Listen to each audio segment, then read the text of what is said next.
ሸገር 102.1 የእናንተው ሬዲዮ ከየሳቃን ኢንተርቴይንመንት ጋር በመተባበር የሚያዘጋጁት ፕሮግራም ተጀመረ። በአመዛኙ ፈታ ዘና ያለው ወሬ ይዘናል።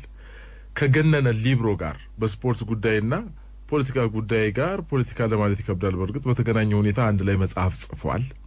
አሁን ደግሞ ሁለተኛው መጽሐፍ ስፖርታዊ ወጎችን ሊያሳትም ዱብ እያለ ነው። ስለዚህ አዲስ ከሚታተመውም ላይ ቀጨብጨብ አድርጎ ያቀርብልናል። ከድሮ ከታተመው ላይ ምናልባት ያነበባችሁ ካላችሁ ማንበብና ደግሞ ወሬ ስለሚለያይ ዘና ብሎ ያወራናል።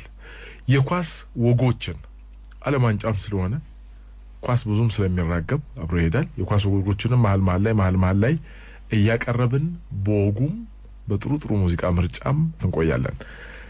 ለገነነ ሊብሮ ቀጥታ እድል ከመስጠቴ በፊት ራት ሊጨርስ ትንሽ ነው የቀረው። ሙዚቃ ልጋብዛችሁ፣ ከዛ በኋላ እሱ ጋር እንገናኝ። ገነነ እንደው ባያሌው እንዴት አለኝ አንተ መጽሐፍን እንዲያነቡት እጋብዛለሁ ቆይት ብዬ። የትኛው መጽሐፍ? ኢህአፓና ስፖርት። በመቀጠል ደግሞ አንተ የላክልኝ በመቀጠል የሚወጣ መጽሐፍ አለ። ከዛ ላይ ያቀበልከኝንም አነብላችኋለሁ። ከዛ በፊት ግን ለምሳሌ እኔ ለኳስ ኬሬዳሽ ናቸው ከሚባሉት ተርታ ወደ ግንባር ቀደምትነቱ እመደባለሁ። ግን እንደሚገባኝ መጽሐፍንም ትንሽ ለማየት ሞክሬያለሁኝ። ለማይመለከተው እንደው ለሚጠላ ሰው እንኳን ስሜት የሚሰጡ ብዙ ጨዋታዎች አሉ። ጀንጅና ይለልህ ነው። ለማንኛውም በኳስ በኩል እሺ ልጀንጅና እንግዲህ ከመጽሐፉ ሲጀምር ዛሬ ብዙ ታሪኮች አሉ። አንዳንዶቹ ስማቸው ያልተጠቀሰ ለጥንቃቄ ሲባል ነው። ያው በሰው ህይወት ስለጠፋ ስማቸው አልተጠቀሰም። አንዳንዶቹ ደግሞ ስማቸው ተጠቅሷል። እጃቸው ላይ ምንም ስለሌለ ነው። ሜዳ ላይ አሁን እንደውም ባለፈው እዚህ ጻፍኩት። አንድ ሰው ሽጉጥ ይዞ ሜዳ ገብቶ እንዲህ ተጫወት ቢል ታደርጋለህ አታደርግም? ህጉን ነው የምትከተለው? ሽጉጡን ነው የምትከተለው? የትኛውን ነው የምትፈራው? ሽጉጡ። በጣም ጥሩ። እና እንደዚህ አይነት ህጎች ነበሩ።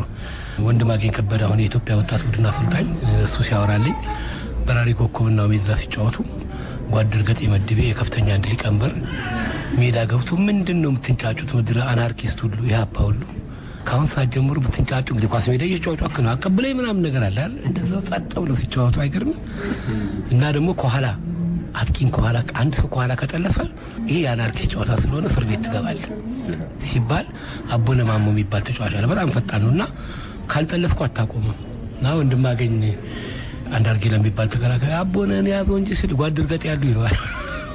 እና ከኋላ አጥቂን መጥለፍ ፊፋ እንግዲህ በ2005 አካባቢ ነው ያወጣውና ጓደር ገጤ ደግሞ 1969 ነው ህጉን እንትን ያደርጉትና እንግዲህ ምናልባት መብቱ የኔ ነው ብሎ ሊከራከሩ ይገባል። ማለት ይሄ የፈጠራ እንትኑ ማለት ፓተንት ራይት የኔ ነው ብለው ሊከራከሩ እንደሚገባ ነውና መስካሪም አላቸው ተጫዋቾችና እንዲህ አይነት ነገር ሜዳ ላይ ሲታይ በጣም እንትን ያደርጋል።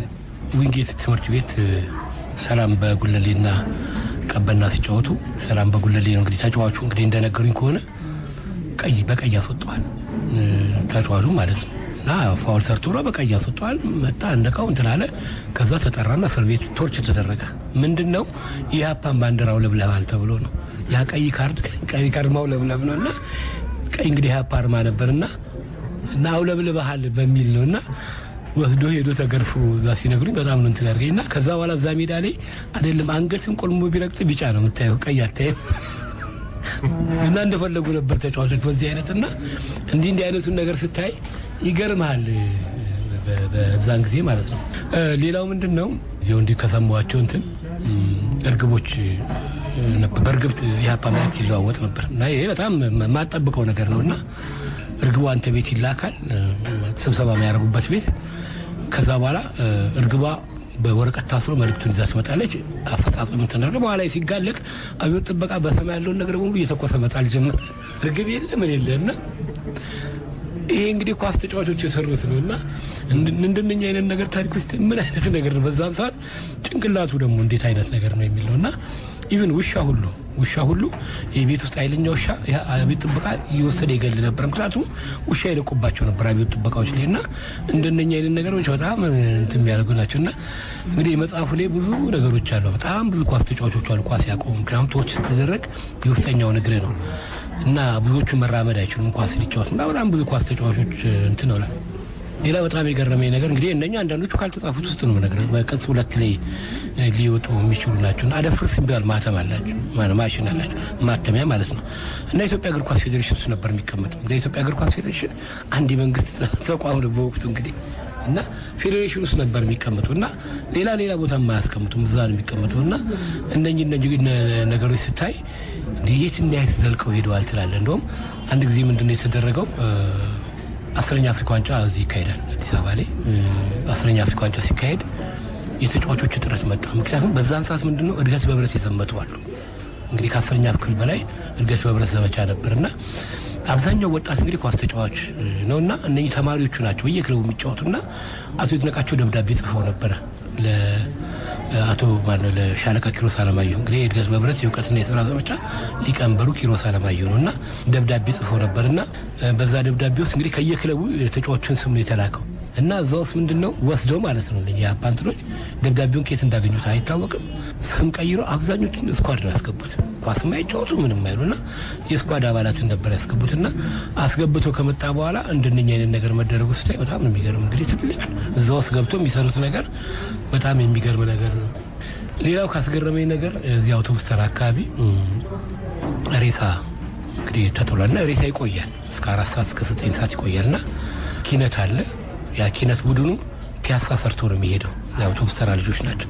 ፒያሳ ሰርቶ ኮልፌ ሄዳሉና ቶሎ እዛ ቦታ ትገጥ ተቀላቀሳለ አብዮታዊ መዝሙር አለና በዛ ሲያልፉ አብዮት ጥበቆች አስቆሙና እንግዲህ ያኔ ሬሳ ወድቆ ተዘምርባቸዋል። ያፓ እንዲሆንሽ እንደዚህ ምናምን ተጠበስሽ ምናምን አይነትና ወንድሟ ነው የሞተው እዛ ጋር ልጅቷ ነው ምንም ወንድ የሚያትልም በቃ ከነሱ ጋር እያለች ሄደች እና ከዛ ስትመለስ ቤት ሄዳ ማልቀስ ነው እንደ መጮ ምናምን የለም እና ስታለቅስ እያለቀሰች እያለ ቤት ገብታ ምን ሆነሽ ምናምን ብሎ ሲመጣ ወንድሟ ነው ከጓዳ የመጣው። ምን ሆነሽ ነው ምናምን እንዴ ወርቃ እኮ አይቼ ነው ምናምን እንዴ እኔ እኮ አይደለም ነው እንጂ ጃኬትን አይቼን ስለ ጓደኛው ነው የሱ ጓደኛ ነው የተገደለው። ጓደኛው ደግሞ እጮኛዋ ነው። እንደገና ደግሞ ማልቀስ ጀመረችና እንዲህ አይነት ነገር አለና እንዲህ አይነቱን ነገር ይገርማ እንዲህ አይነት ነገር መደረጉ ሌላ በጣም የሚገርመኝ ነገር ብራኒ ፑዛ ይባላል እሱ ነው ይሄን የነገረኝ። እዚህ አውቶቡስ ተራ አካባቢ ነው ልጁ ተገደለ። በጣም እናት ይወዱታል። በቃ ማልቀሳችንም ያኔ ሬሳ ማታገኝ ማልቀስማችንም እና ሬሳውን አግኝቷል። ደላሎች አሉ ከቤት ጥበቃ ጋር የሚደልሉና ሬሳ ትደራደርና ያመጡልሃል እና የምትቀበለውና ለመቀር ግን ብዙዎቹ ያገኙ እና አሁን ይሄ ልጅ ሬሳ ተደራድረው ፌል አደረገ ያን ነገርና ግን ማልቀስ ነበረባቸው። ለቅሶ ምንድነው እንግዲህ እዛ ድንኳን ጥለ ምናምን አይደለም ውስጥ ገብተህ ነው ለቅሶ እና ድምጽ አለች ትንሽና ውጭ በር ላይ የሚጠብቅ ሰው አለ። የሚጠበቃ ሲመጣ ምናምን የሚያይ ሰው ያልክ ድምጽ ቀንሱ ይባላል። ገባ ሰው ያለፈ ነው ድምጽ ቀንሱ ይባላልና በጣም የገረመኝ ነገር እያለቀሱ ብርሃኔ እዛ ደርሷል እና የልጁ አጎታልና እሳቸው ናቸው ያሳደጉትና መጥቷልና ግቢ ውስጥ ነው የሚያለቅሱትና በቃ እሳቸው ከወዲህ ወዲያ እየተንጎራደዱ በቃ ውስጥ እንትን ያለውን ነገር ታወጣለህ እና ቆርቆሮ አለና ቆርቆሮ አጥር ነው የድሮ ቆርቆሮ ሽቦ አለው ማያያዣ ሽቦ አለው።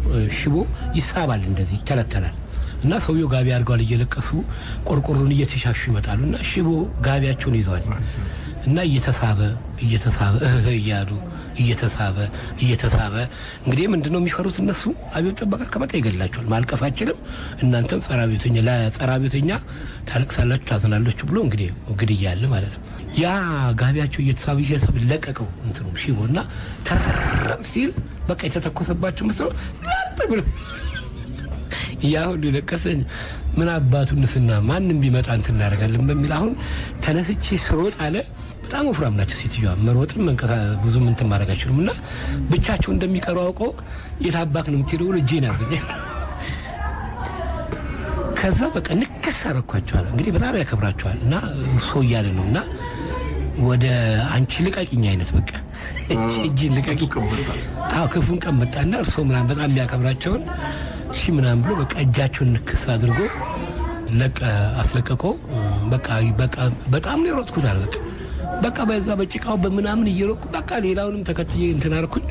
በኋላ ወደ ማምሻው ሰው ተረፈ ብዬ ስመጣ በቃ ይሄን የጋቢውና እንትን ሌላ ነገር ነውና የሞተ ሰው የለም ቆርቆሮ ብቻ ነው እንትን ያደረገውና እንደነኚህ ነገሮች አሉ። ሌላ እንግዲህ እዚህ ቅጽ 2 ኦፕሬሽን ላይ ነው እንግዲህ ሻሸመኔ ባንክ ላይ ነው የተካሄደው። ኢህአፓ እንግዲህ ሻሸመኔ ባንክ ኦፕሬሽን ትራር እንግዲህ እንስጥፍ ምንድነው 8 ብሮች ነበሩ ሻሸመኔ ኦፕሬሽን አድርጓል ማለት እንግዲህ ያው ዝርፊያ ተካሄደ። እንግዲህ ለመዝረፍ ኦፕሬሽን የሚባለው አቀደ አሳክተ ምናምን ነገር የሚባለው ያ ተጠቃሎ ባንክ ዘርፎ ነበር 2.5 ሚሊዮን ብር ነው የዘረፉትና ከዛ ውስጥ ጀማሉ አሊ የሚባል ነው እንግዲህ ትልቁ እንትን እዛ መጽሐፍ ውስጥ እንትን ብድግ አድርገው ያሳዩት ጀማሉ አሊ ነውና የኛ ሰፈር ልጅ ነውና ተይዞ ቤቱ ነው ገብቶ ያዙት ብር ወደ 400 ሺህ ብር ይዞ እና ሰው እየጨፈረ ነው የወጣውና ሲሄድ ጀማሉ ሌባ ምናምን ያሉ ህፃናቶችም ያረጋሉ ጥበቃን በሰደፍ እንትን ያርገ በቦክስ ወደ አንገቱ ስር ይሰድና 100 ብር ምናምን መዘዝ ያረጋሉ እና እንዲህ ያሉ ብሩ አንሰው ነው ጣቢያ ያደረሰው። ከዛ በኋላ ሞት ተፈርዶበት ነበርና ሞት ከተፈረደበት በኋላ ምንም አልመሰለውም እንትን አለ እና ጫውታ ነበር። ሱዳን ዳኛ ነው አልቢተር ነው ከርቸል ያጫውታል። በሚያጫውትበት ሰዓት ሐሙስ ነው የሚያጫውተው ፍጻሜ ግማሽ ጫውታ ሰኞ ነው ሞት የተፈረደበትና ኮሚቴው መጥቶ ነበር። በቃ ስለሞት እንግዲህ አንተ ምን እንዴ ነው ሞት የተፈረደበት ሰው ምንድነው የምትለው? ያጽና ነው የስራህን ይስጥ ይከብዳል። ግን አሁን እንደው በሰላም ይቅር ብሎ ይቀበል እንደዛ እናስተካክለው እንደዛም ቢሆን እሱም የቸገረው እንድና ቤተሰቡ ሁሉ መጥቶ በቃ ምን እንደሚለው ግራ ገብቶት በቃ ተጫዋቾቹም መጥተው ተጋጣሚዎቹ ኮሚቴው መጥቶ እንግዲህ ያው አንተ ልንቀይር ነው ዳኛ ለምንድን ነው የምትቀይሩት? በቃ ሞት ስለተፈረደኝ ማች ሞትኩኝ ገና እኮ ነኝ እኔ በህይወት እስካለሁ አጫውታለሁ ምናምን ብሎ ከዛ በኋላ ፍጻሜ ግማሹን ጨዋታ አጫውቶ ነበርና ይሄን ጨዋታ ከማጫወት በፊት የተጋጣሚ ቡድኖች መጥተው በቃ አይዞ በሚችለው መንገድ አጫውት እኛ ካንተ ጎን ነን ምናምን ብለው ሪጎሬ በሚሰጥበት ሰዓት ሊገሉት ነበር። በቃ አንቀው እንግዲህ ዳኛ እንግዲህ ሪጎሬ ሰጣ ቃል አይደል መጎንተል ምን ማለት ብዙ ነገር ማድረግ ነውና አንዱ ተጫዋች እንደውም መጥቶ በቃ ያሰጣል ሪጎሬ ያሰጣል ምናምን እንደውም ለአንተም ሞት ማለት ቅጣቱ ሲያንስ ነው አለ። እኔ እኮ ሞት ነው የተፈረደብኝ እኮ ሞት ያንሳል እንግዲህ አሁን እንግዲህ ሞት ከሞት ሌላ ምን አለ እንግዲህ በጣምና በፊት እንደውም ተረት ነገር ተደርጎ ቀበሮ ለሰው ሞት አነሰው ብላለች ይባል ነበር። እንግዲህ ምናልባት ወይ ይሄ ልጅ ከሷሪው የሰማው ወይ ደግሞ እሱ ከሱ ሰምታለች ማለት ነውና እዛ በሪጎሪን በማስመታበት ሳሱም እንደየነገረኝ ምንድነው ከሪጎሪና ከሞት የት ይበልጣል ብሎ ነው የት እንግዲህ ሪጎሪውን በቃ መቀበል ነበረባቸው። እኔ ሟች ነኝ አንደኛ ነገር እንዴት ነው ሌባ የሚሉኝ ሌባ ሰው ምን አደርገዋለሁ ገንዘቡን በሚል እንትን አድርጎ ነበርና ሌላው ከዛ የገረመኝ እንግዲህ ሞት ተፈርዶበት በሳምንቱ ቁብ ደርሶት ነበርና 10 ብር ያዋጡ ነበርና አንሰጥም ማለት ምክንያቱም ብትሞትስ ማን ይከፍለናል ብለውት ነበርና እንዲህ አይነቱ ነገር በጣም እንትን ያደርጋል። መጨረሻው ምን ሆነ? ተሰቀለ። መጨረሻው መጽሐፉ ላይ ነው። መጽሐፉ ነው እንግዲህ ቅጽ 2 በቅርብ ጊዜ መጣ ኢህአፓና ስፖርት ቅጽ 1 ወጥቷል። ቅጽ 2 ደግሞ እነኝን የሚያካትት ነው። እዛ ውስጥ በጣም ብዙ እንትን የሚላለን በጣም የገረመኝ ዜቤ የሚባል ጃማይካ እና እነኝ ጃማይካዎች ሻሸመኔ ነው የሚኖሩት እና ሾና በጣም ይወዳሉ እና ሾና ደግሞ ብዙ ጊዜ ከውሻ ጋር ይታገላሉ ማለት ለውሻ ነው ስጋ ቤቶች ሾና የሚሰጡትና ይሄን ሾና ይዞ ሲሄድ ያ እንግዲህ ባንክ የተዘረፈ ቀን ነውና በቦርሳ የሆነ ነገር ያዘ ሰው ያፓባል ነው ገንዘቡን ይዟል በሚል እና ቁም ብለውት ከዛ ተኩሰውበት አስቆመውት ከዛ በኋላ ሲፈተሽ ሾና ነውና ብርና መሳሪያ ያለ መስራቸው ነበርና ይሄ እንትን ያደርገኛል። ሌላው ምንድነው አንጀሎ የሚባል ባለስጋ ቤት አለ። ያ አንጀሎ በጣም ቀልደኛ ነውና ሚያዚያ 69 ላይ ተጽፎ ነበር እዛ ከተማ ውስጥ ያባ ተጽፎ ነበርና በሩ ላይ እንግዲህ ስጋ ቤት በር ታውቃለህ ቀይ ነጭ ነው እና በጣም ከተማው እንግዲህ ያፓ ቀለም ለቅልቀው በቃ ደርግ እንደዚህ ነው ያፓ ያሸንፋል መንግስቱ ኃይለማርያም ፋሺስት በጣም ብዙ ነገር በጣም ጽፈው በነጋታው ሰው ለሰልፍ ሲወጣ እያየ ተመለሰ። ምክንያቱም ፈራ አንተ ጻፍክ ነው ይመስልና አንጀሎ ጋር በ3ኛው ነው 4ኛው ቀን አንጀሎ ጋር ሄደው ነው በምንድነው የሄዱት? ቀለም ማን የገዛው ቀለም ቤት ሄደው ጠየቁ። ቀለም ማን የገዛው ሲባል አንጀሎም ገዝቷል ተባለ። እንግዲህ አንጀሎ ያፓር ለምንም አይደለም ትልቅ ሰው ነው ባለ ስጋ ቤት ነውና እሱ እንግዲህ ቀለም ሊቀባ ነው። ቀዩን ከታች ይቀባል ነጩን ከላይ ይቀባል ማለት ነው። ቀዩ ነው እንትን ያደርገበት እንግዲህ ቀዩን አይቶ ከላይ ከታች ነው የሚሆነውና እዛ ላይ ስጋ ቤቱ ላይ ምንድነው የተጻፈው? በሩ ላይ የተጻፈው ያፓ ያሸንፋል የሚል ነው። ከጎኑ ደግሞ አንጀሎ ጽፏል ስጋ ቤት ብሎ አሁን ያፓ ያሸንፋል ስጋ ቤት ነው የሚሉና በጣም ገብቶበታል ማለት ነውና በቃ አንደኛ ቀለም ገዝቷል፣ ሁለተኛ ነገር ደግሞ እንዲጻፉ በሚል ይመጣሉና ጾም ስለሆነ ተዘግቷል ስጋ ቤቱ እና በሩን በርግደውታል። በርግደው ገብቶ አይቶ እንትን ያደርጉታል። አሁን ከብት እንግዲህ ከሐዋሳ ነው የምታመጣው። ሐዋሳ ከብቶች የቦረና ከብቶች ናቸው፣ ነጭ ናቸው። እና ባለከብቱ እንግዲህ አንዱ ዓለም አ ተብሎ ነው የጻፈው የኔ ገ ተብሎ ነው የጻፈው ከብት ላይ ሲጻፍ ያንጆሎ ከብት አ ተብሎ ነው መ ተብሎ መኩሪያ ምናምን ተብሎ ይጻፋል እና ከብቱን እሱ እየነዳ እየመጣ ነው አ ሚለውን እና ሲጽፉ ኬርለስ ሆኖ ሲጽፉ አንድ ግሯን ትንሽ ዞር አድርገዋታል ማለት ሲጻፍ ነው ወደ ኢ ሄዷል ምን ሲጻፍ አ ብለህ ሲጽፍ የመጨረሻው ማረፋ እዛኛው ግር ያረ እንደው ቀለሙንም ልታነሳው ስትል ወደዛ ጋር ይሄዳል አሁን በሬው ነጭ ነው ቀይ ቀለም ነው የተባለው ያፓ የሚል ነው እና በመሃል ከተማ አንተ ለያፓ ሰንጋ ልታበላ ያፓ ብለህ ጽፈህ በሬውን መቀንዴ ምንም በቃ ምንም የሚናገረው ነገር የለም በቃ አንደኛ በሩ ላይ ተጽፏል ቀለም ገፍቷል በሬው ላይ ተጽፏል እየነዳን የመጣው እና በልዩ ቦታ እንዲታሰር ልዩ ከጣቢያው ፍርድ ቤቱ ጋር ማለት እዛም ይደረግ ገነነ መኩሪያ ሊብሮ የእግር ኳስ ወጎች ብሎ በቅርቡ ከሚያወጣው መጽሐፍ ላይ አንድ ወግ ጀባል በላችሁ ርዕሱ ጀነራል ነው በርሄ መታውን ኳስ ተስፋ ያገኘ ተስፋዬ ለማን እንደሚሰጥ እየፈለገ ነው ጌታቸው ከተስፋዬ ተቀበለ እርሱ የተቀበለውን ኳስ ለመንግስቱ ሰጠው እንደገና ጌታቸው ከመንግስቱ ተቀበለ መንግስቱ ወደፊት እየገፋ ሄደ የጋና ተከላካዮች ኳሱን ለመንጠቅ እየታገሉት ነው ጌታቸው መንግስቱ ጌታቸው መልሶ ለመንግስቱ ሰጠው መንግስቱ ለሉቻኖ አቀበለው ሉቻኖ እየገፋ ሄደ አሁንም ወደፊት እየሄደ ነው ሉቻኖ ኳሱን ለመስጠት ጓደኞቹ መፈለግ ጀመረ ኳሱን የሚቀበለ ሰው ግን አላገኘም ዞር ብሎ ሲፈልግ ማንንም ሰው የለም ጓደኞቹ ሜዳው ውስጥ ሊያገኛቸው አልቻለም እውነተኛ ነገር ነው የምነግራችሁ ሉቻኖ በኳስ ህይወቱ እንዲህ አይነት ነገር ገጥሞት አያውቅም እርሱ ኳስ ይዞ ጓደኞቹ ሜዳውን ለቀው ወጥተዋል ዞር ብሎ ተጫዋቾቹ ከሜዳው ወጥተው እየሮጡ ነው ምን ተፈጠረ በዛች ጠባብ ሰከንድ ውስጥ አሰበ እንዴ ወንድሙ ነው ታናሽ ወንድሙ ከጎል ኋላ ወንድምየው እየተደበደበ ለካ ጓደኞቹ ከሜዳ ጥለው የወጡት ወንድምየው በመደብደቡ ነው ወይኔ ወንድሜ ታናሹ እየተፋለመ እርሱ ሜዳ ላይ ምን ይሰራል ልጫዋት እንኳን ቢል ከማን ጋር ነው ኳስ የሚቀባበለው አይነከው አበሻ ከሜዳ ተከተልትሎ ወጥቷል ሉቻኖ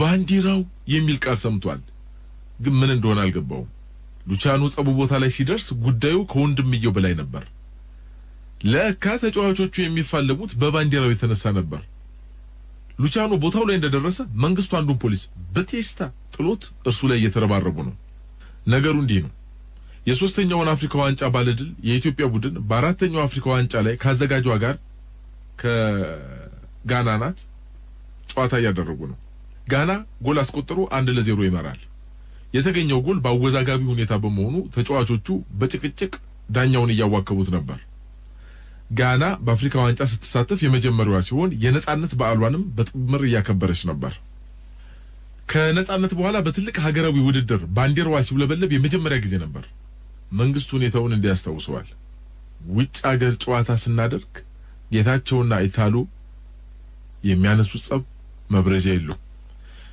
እነርሱ ሁሌም ደፋርና ጀግና ናቸው በኬንያ ጨዋታ ኢታሉ እግሩን ተሰብሮ ስለነበር ወደ ጋና የመጣው ለመጫወት አይደለም ቤንች ላይ ከነጀሶ ክራንቾውን ይዞ ተቀምጧል እኛ ሜዳ ስንገባ ህዝቡ ጥቅጥቅ ብሏል የክብር እንግዳው የመከላከያ ሚኒስትሩ ነው ማረጉ ደግሞ ጀነራል ነው ጎሉን እንዳገቡ ህዝቡ ሲጨፍር የክብር እንግዳው ከትሪቡኑ ወርዶ በስሜት የኢትዮጵያን ባንዲራ ከተሰቀለበት ማውረድ ይጀምራል ይሄ ደግሞ በጣም የሚያሳፍር ነው አሁን ማኒሙት የኛ የመከላከያ ሚኒስቴር የሰው ሀገር ባንዲራ ያወርዳል ጀነራሉ የኛን ባንዲራ ሲያወርድ እኛ ሜዳ ላይ ኳስ እየተቀባበልን ነበር መሃል ሜዳውን አልፈናል ኢታሉ በዳኛ ሁኔታ ተናዶ መሬቱን በክራንች እየመታ ይጠብቃል ጀነራሉ ወደ ባንዲራ መስቀያው በመሄድ የኛን ባንዲራ ከተሰቀለበት ማውረድ ሲጀምር በክራንቹ በመታገዝ እያነከሰ ከኋላው ጀነራሉን በክራንቹ ሲለው ከነማረጉ ባፍጢሙ ደፍ ባንዲራው ግማሽ ላይ ደርሶ ነበርና እርሱ ወደ ቦታው ሲመለስ ሲዘጋጅ ወታደሮቹ እየተሯሯጡ መተው ሊደበድቡ ሲሉ ሁለቱም በክራንች ጣላቸው ሆኖም ተረባርበው በመያዝ መቀጥቀጥ ጀመሩ ኳሱን እኔ ለሉቻኖ እንደሰጠሁት በአካባቢው ሰው ስላጣው ዞር ስል የኛ ልጆች ከሜዳ ወጥተዋል ትኩር ብዬ ስመለከት ኢታሉ ሲደበደብ አየሁት እየሮጥኩ ወጣውና ቦታው ላይ ደርሼ ድብድብ ውስጥ ገባው። ኢታሉን ሲታገል የነበረውን አንዱ ፖሊስ በቴስታ ስለው ዱብ አለ። ገና ወደ አክራ እንደገባን እኛ የሶስተኛው አፍሪካ ዋንጫ አሸናፊ በመሆናችን ብዙ በደል አድርሰውብናል። ማለት መጥፎ ሆቴል አስቀመጡን፣ ምግብ በሰዓት አይሰጡንም፣ ቢሰጡንም የሚያጠገብ አይደለም። በትራንስፖርት በሌላውም ነገር ስለበደሉን ተበሳይተናል። እነዚህ ሁሉ ተደማምረው ባንዲራው ሲነካ ተጨፋጨፍን። በቦክስ በቴስታ በርግጫ ባገኘው ነገር መደባደብ ተጀመረ። ከመቻኮላችን የተነሳ እርስ በርስ እንጋጭ ነበር። ነገሩን ሳስበው የቻይና ፊልም ላይ የሚታየው የድብድብ አይነት ይመስል ነበር። ይሄ ሁሉ ሲሆን ዳኛው ተጫዋች እንዲመለሱ ፊሽካ እየነፋ ነበር።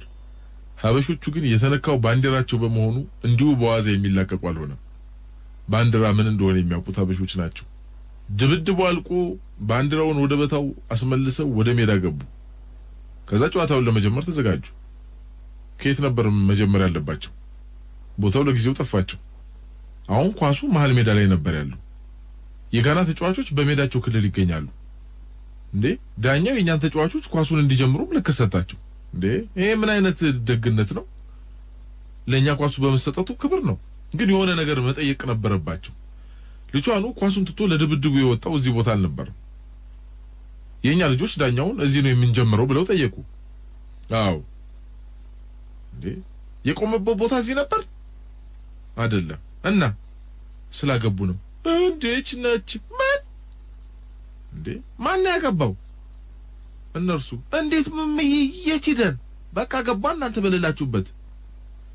እዚህ ሀገር ምን እየተሰራ ነው በሚል እንደገና ከዳኛው ጋር ሙግት። ተጫዋቾቹ እየተከራከሩ እያለ ኢታሉ እንደገና አንዱ ፖሊስ በክራንች ሲለው ዱብ አይልም። መንግስቱ እንዲያስተውሰዋል። እኛ በሌለንበት የተቆጠረው ግብ ዳኛው በማጽደቁ ጭቅጭቅ ተፈጠረ።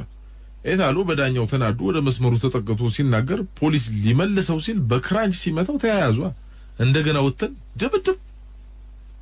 ይሄኛውም ጸብ ብዙ አልቆየም። የፌዴሬሽን ኃላፊዎችና ሰራተኞች ገብተው ገላገሉን፣ አረጋጉን። እንደገና ወደ ሜዳ ገብተን ተጫወትን። በዚሁ 2-0 አለቀ።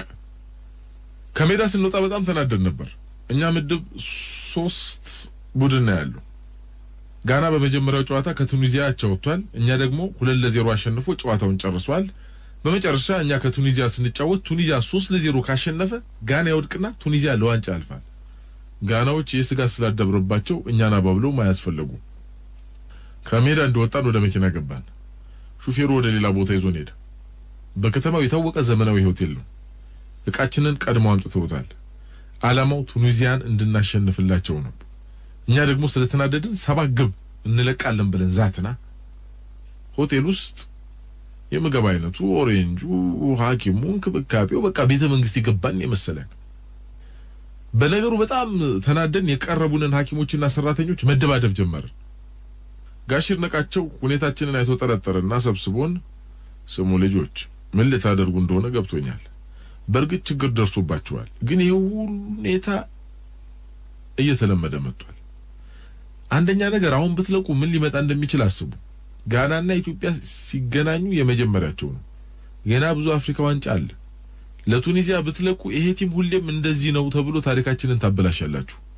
ሁለተኛ ነገር እናንተ አብዳችኋል ወይስ ጤነኛ ናችሁ? አሁን 4 እና 5 ግብ ለቱኒዚያ ለቃችሁ ቤት በኩል ልትወጡ ነው። ትዝ ሲለለካ ሰው ሀገር ነው ያለነው፣ ያውም እነሱ ሀገር። ሁኔታው አስፈራን። ጨዋታው እስኪደርስ ግን እያስፈራራን ተቀመጥን። ከዛ ከቱኒዚያው ጨዋታ በፊት በጋናና ኢትዮጵያ ተጫዋቾች መሃል እርቅ መፈጠር አለበት ተባለ። የጋና ቡድን ተጫዋቾች ወደ ሆቴል መጡ። በጊዜዋል ለደረሰባቸው ነገር ይቅርታ አሉ። በጉን ይዘው አንድ ላይ በመሆን ፎቶ ተነሱ። መንግስቱ እንዲህ ሲል ያስታውሰዋል። እርቁ ተደረገና ነገሩ ተረጋጋ። ወደ ሜዳ ስንገባ ህዝቡ በከፍተኛ ሁኔታ ተቀበለን። በእነርሱ ድጋፍ 4-2 አሸነፍን። እኛ ቱኒዚያን አሸንፈን ጋና ለዋንጫ በማለፉ ህዝቡ ወደ ሜዳ ገብቶ አጥለቀለቀው። አንዱን የኛን ተጫዋች ለ40 እና 50 በመሆን እየተሸከሙ ይጨፍሩ ነበር። ናሽናል ሄሮ እያሉ ፎቶአችንን በየጋዜጣው አወጡት። ተሸክመው ሲጨፍሩ ይሄኔ ለቀም ቢሆን ኖሮ ሜዳ ገብተው እያንዳንዳችንን ለ40 እና ለ50 በመያዝ ይውጨጭቁን ነበርኩ ብያሰብኩ ይላል። 19 ሰዎች የዛን ጊዜ ተገለዋል እዛ ሻሸመኔ ማለት ነው ከተገደሉት ኳስ ተጫዋቾች አሉ በቀለ ተሰማ ጥላይ ወርቁ የሚባሉና በጣም ኳስ ተጫዋቾች አሉ እና በዛ በጣም የሚያስገርመው ምንድነው መኪና በከሻሸመኔ ታቋለ ሻሸመኔ ጉሽ እንግዲህ ሻሸመኔ ልክ ስደርስ ወደ ኮፈሌ ይሄዳል ወደ ባሌ እና ደግሞ ወደ ነጌሌ ያለ ወደ ላይ እና ከጣቢያ 19 እስረኞች ወሰዷቸው እንግዲህ ትልልቅ ሰዎች አሉ እዛ ውስጥ እነ ዘነበች ማናገር ወይዘሮ ዘነበች በጣም ትልቅ ናቸው እና እንደው ኩሊ ምናምን ብለው ጠርተዋል ተብሎ ነው ያኔ ወዛደር የሚባለው ወደ ኩሊ የሚባለው ወደ ወዛደር ተቀይሮ ነበርና አንዳንዶቹ የተያዙበት ምክንያት በጣም ግራም ያጋባ ነበር አሁን እስረኞቹ 19 እስረኞች ተመርጠው ቤተሰብ ወንድማማቾች ምናምን አሉ 19 እስረኞች ተመርጠው ወደ ቃል መቀበያ ክፍል ሲገቡ እነኚህ እንግዲህ በጣም ትልልቅ ሰዎች ናቸው በቃ ሊፈቱ እንደሆነ ተደርጎ አንዳንዱ ሊገባ ገባ ከነሱ ጋር ሊገባ ለመፈታት እና ወደ ሌላ እስር ቤትም ይሄዳሉ ተብሎ የተሻለ እዚህ ጥበታልና ይወጡ አሉ አሁን አንዳንዶቹ በዘመድ ነው ወይ እነሱና መተወስዱት እኛ ለምከነሱ ጋር ሊድም በለው የቀሩ ልጆች አሉ በጣም የተሳደቡ እንደውም አንዱ በጉቦ ወንድም የጉቦ ከፍሎለት ሊገባ ብሎ እና የተመለሰ ነው ለኛ 19 ወጡ ከዛ በኋላ ሎንቺና በሎንቺና ነው የሚጫኑት እና በማክኮን ይዘላሉ ተብሎ በሎንቺና ይጫናሉ እና አንድ ሎንቺና እዛ ሻሸመኔ መኪና ተራ ነጌሌ ይጭናል ነጌሌ ወደ ነጌሌ ይችላልና እንግዲህ ነጌሌ 40 ነው የገበያ ቀን እና 40 አይደለምና ቶሎ አይሞራም መኪና አንድ 10 ሰው እንደነበረ ሹፌሩ መኪናው ላይ ፍሬን እንትን ስላለው ጋራጅ ደርሼ ልምጣና እንደዚህ ጠብቁኝ ምናምን ይላል እና ጋራጅ እንግዲህ ከተማው ጋር ወጥቶ ወደ አስፋልት ሄዶ ዘነበች ሆቴል አርሲ ሆቴል አካባቢ ነው ያሉና እዛ ጋር ደርሰው አንድ አራቱ እዛው አብረን ደርሰን እንመጣለን እዚህ ጣይሌ ከመንቆም ላይ ሌሎቹ ወረዱ እና ልክ ሲመጣ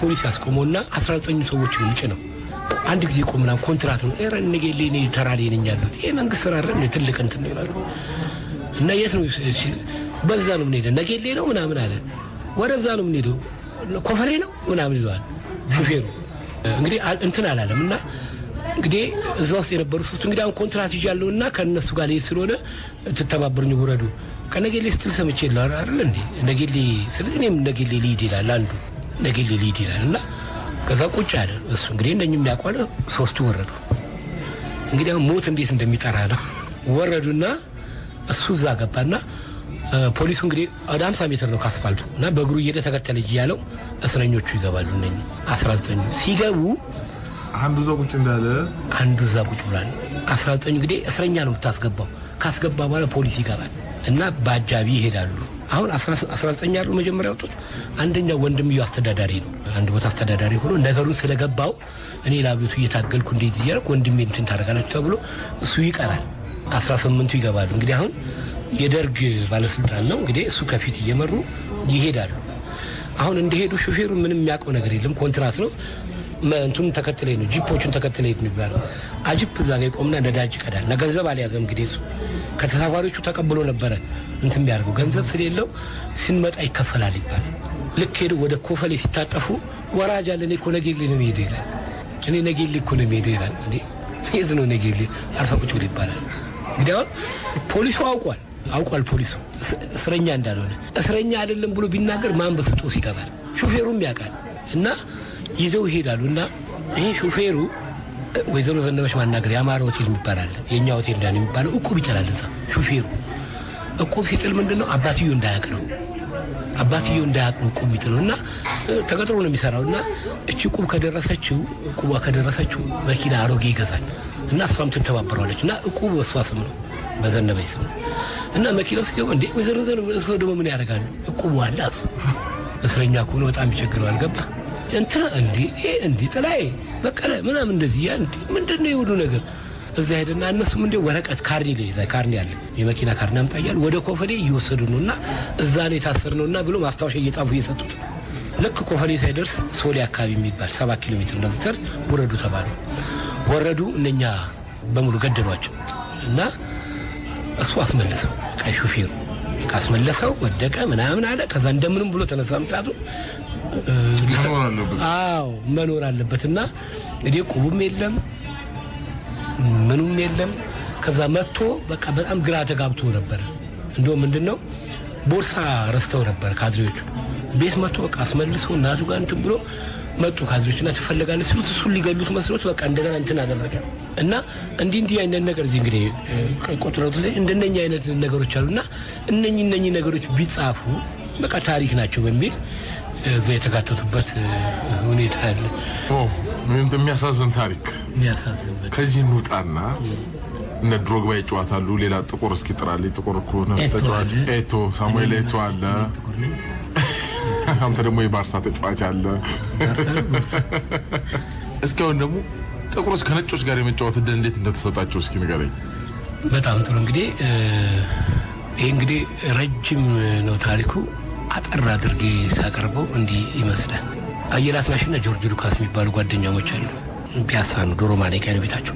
አሰባሰቡና ለምን ክለብ አንመሰረትም አሉ። ክለብ የሚባል የለም ያኔ ትምህርት ቤት ቡድን ነው።